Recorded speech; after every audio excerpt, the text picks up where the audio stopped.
Hello అండి. నమస్తే. నేను మీ సాయిముప్పుడి. ముందుగా ఈ వీడియో చూసే వాళ్ళు ఒక లైక్ చేసి నా ఛానల్ని సబ్స్క్రైబ్ చేస్తారని కోరుకుంటున్నానండి.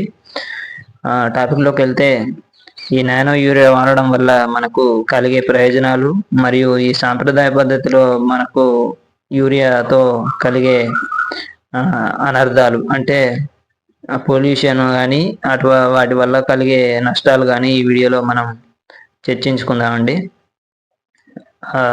అయితే ఈ నానో యూరియా వాడడం వల్ల కలిగే ప్రయోజనాలు గురించి మనం ముందుగా తెలుసుకుందామండి. ఇది మనం స్ప్రే చేసుకోవడం ద్వారా ముందు గమనించాలి. ఈ మందు అనేది క్లియర్గా మెన్షన్ చేశారు. పొద్దున లేదా సాయంత్రం వేళల్లో మాత్రమే స్ప్రే చేయాలి అని కంపెనీ వారు ముందుగా ప్రికాషన్స్లో మెన్షన్ చేశారు. ఈ ఏదైనా మందు స్ప్రే చేసేటప్పుడు జాగ్రత్తల గురించి నేను ఇంతకుముందు వీడియో చేశాను. ఒకసారి ఆ వీడియో చూడకపోతే ప్రొఫైల్ మీద క్లిక్ చేసి చూడగలరని కోరుకుంటున్నాను. ఏదైనా మందు స్ప్రే చేసే ముందు ఆ ప్రికాషన్స్ అనేవి ఖచ్చితంగా మీరు ఒకసారి తెలుసుకొని మందు స్ప్రే చేసుకుంటేనే ఆ మందు పనిచేస్తుంది మరియు పంట కూడా ఎటువంటి నష్టం కలగకుండా ఉంటుంది. మీకు కూడా ఎటువంటి ఇబ్బంది ఉండదు. అయితే ఈ మందు వాడడం వల్ల మనకు నానో యూరియా వాడడం వల్ల మనకు మొక్కలో పోషకాలు తీసుకునే అది ఆ సిస్టమ్ అనేది పెరిగి మొక్క అనేది చాలా దృఢంగా మరియు ఎక్కువ పోషకాలను తీసుకునే అవకాశం ఉంటుందండి. భూమి నుంచి ఎక్కువ పోషకాలు తీసుకునే ఆ సామర్థ్యం మొక్కకు పెరుగుతుందండి. ఆ తర్వాత ఇది వాడడం వల్ల పర్యావరణ కాలుష్యం కూడా చాలా తగ్గుతుందండి. అది ఎలా అంటే మనం ఇప్పుడు ఒక సాంప్రదాయ పద్ధతిలో అంటే యూరియా బస్తా తీసుకెళ్ళి మన పంటకు చల్లడం ద్వారా అది భూమిలో కలిసి భూమి కాలుష్యం అంటే సాయిల్ పొల్యూషన్ అవుతుందండి. ఆ తర్వాత వాటర్ పొల్యూషన్ కూడా అది నీళ్ళలో కలిసి వాటర్ పొల్యూషన్కు మరియు గాలిలో ఆవిరై ఎయిర్ పొల్యూషన్ కూడా అయ్యే అవకాశం ఉంటుంది. అంటే ఇవన్నీ మీరు ఇప్పుడు అది చల్లడం ద్వారా మొక్కకు ఇచ్చే నైట్రోజన్ శాతం వేస్తే అది మొత్తం తీసుకోదండి. అది కొద్దిగా మనకు భూమిలో మొక్కకు అందకుండా ఘన పదార్థం అంటే అది మొక్కకు అందకుండా మారిపోతుందండి. అలాగే సౌడును కూడా ప్రేరేపిస్తాయి ఈ రసాయన మందులు అనేటివి. అలానే అందుకే ఈ నానో టెక్నాలజీతోని మనకు ఈ మందును తయారు చేశారండి. మనకు ఒక మొక్కకు ఏదైనా ఇవ్వాలి అనుకుంటే మనం అది వేరు వ్యవస్థ నుండి అయినా ఇవ్వచ్చు. పైన మీద స్ప్రే చేసి ఆకుల మీద స్ప్రే చేసి కూడా ఇవ్వచ్చు. మొక్క తీసుకుంటుంది. అదే విధానంలో మనకు ఈ మందును తయారు చేశారండి. ఆ తర్వాత దిగుబడి పెరిగే అవకాశం ఉంటుందండి. అంటే ఈ మందులు వాడడం వల్ల మనకు ఎక్కువ దిగుబడి సాధించే అవకాశం ఉంటుంది. ఆ తర్వాత మనకు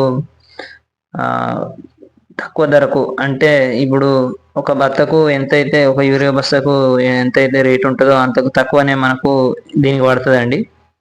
మనకు ఎంతో కొంత కాస్ట్ తక్కువకే ఇది లభిస్తుంది కాబట్టి మీకు ధరలో పెట్టుబడిలో కూడా చాలా కలిసి వచ్చే అవకాశం ఉంటుంది. ఆ తర్వాత స్థిరమైన దిగుబడి అండి. అంటే మీకు ఈ పత్తి మిర్చి లాంటివి వాటిలో ఒక స్థిరమైన దిగుబడిని మీరు సాధించవచ్చండి. ఆ తర్వాత మొక్కను చాలా అంటే మొక్కకు చాలా కావలసిన పోషకాలు ఎక్కువ మొత్తంలో తీసుకొని ఎక్కువ మొత్తంలో మీకు అధిక దిగుబడిని ఇచ్చే అవకాశం ఉంటుందండి ఈ మందులు వాడడం వల్ల. అలానే మీరు ఈ సాంప్రదాయ పద్ధతిలో వాడే యూరియా వల్ల కలిగే నష్టాల గురించి ఇప్పుడు చర్చించుకుందామండి. మనకు ఒక యూరియా బస్తా అంటే యూరియా తీసుకెళ్ళి మనం పంటలో చల్లడం ద్వారా అది మనకు సాయిల్ పొల్యూషన్ అంటే భూమితో కలిసి అది మనకు ఎక్కువ రసాయనాలు అంటే ఇప్పుడు అవి యూరియా అనేది కలిసి అది భూమిని పొల్యూషన్ చేస్తుందండి.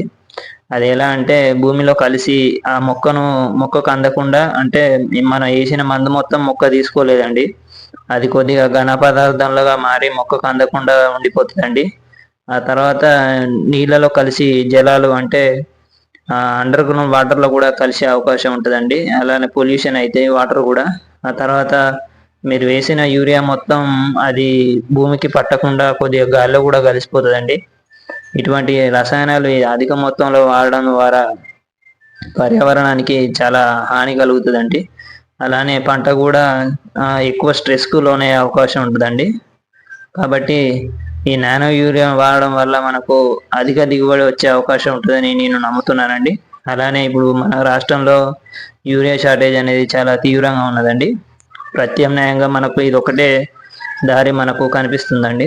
మీరు రైతులు కూడా ఒకసారి అంటే మనకు ఏదైనా ఒక కొత్త ఇన్వెన్షన్ని మనం అంత యాక్సెప్ట్ చేయలేము. కాకపోతే మనం ఒకసారి 2 సార్లు అయినా దీన్ని వాడి మనకు దీని ఎట్లా దీని ఉపయోగాలు ఏందనేది మనం కొద్దిగా తెలుసుకొని మనకు ఒకవేళ ఇది పనిచేస్తుంది అని మీకు అనిపిస్తే మీరు వాడడంలో తప్పులేదండి. అది నేను చెప్పాను అని మీరు ఏదో అంటే ఒకసారి 2 సార్లు వాడి చూస్తేనే మనకు దాని ఉపయోగాలు అనేవి తెలుస్తాయండి. మనకు సాంప్రదాయ పద్ధతిలో యూరియా బస్తాలు కొనుక్కొని మనం వాడడం మనకు అలవాటు అయిందండి.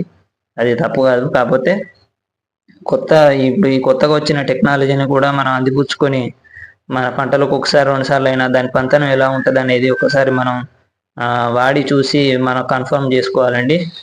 అలానే ఇది స్ప్రే చేసేటప్పుడు కూడా దీని మీద ఉన్న ప్రికాషన్స్ అనేటివి ఖచ్చితంగా చూసి దాని తగ్గట్టుగా మనం మందు స్ప్రే చేసుకుంటేనే మనకు మందు పనిచేసే అవకాశం ఉంటుంది. అలానే మన నమ్మకం కూడా అలానే ఉంటుందండి. కాబట్టి ఒకసారి ఇది ట్రై చేయగలరని నా తరపున మీ అందరికీ విజ్ఞప్తి చేస్తున్నానండి. ఉంటానండి. ఈ వీడియో నచ్చితే ఒక లైక్ చేయండి.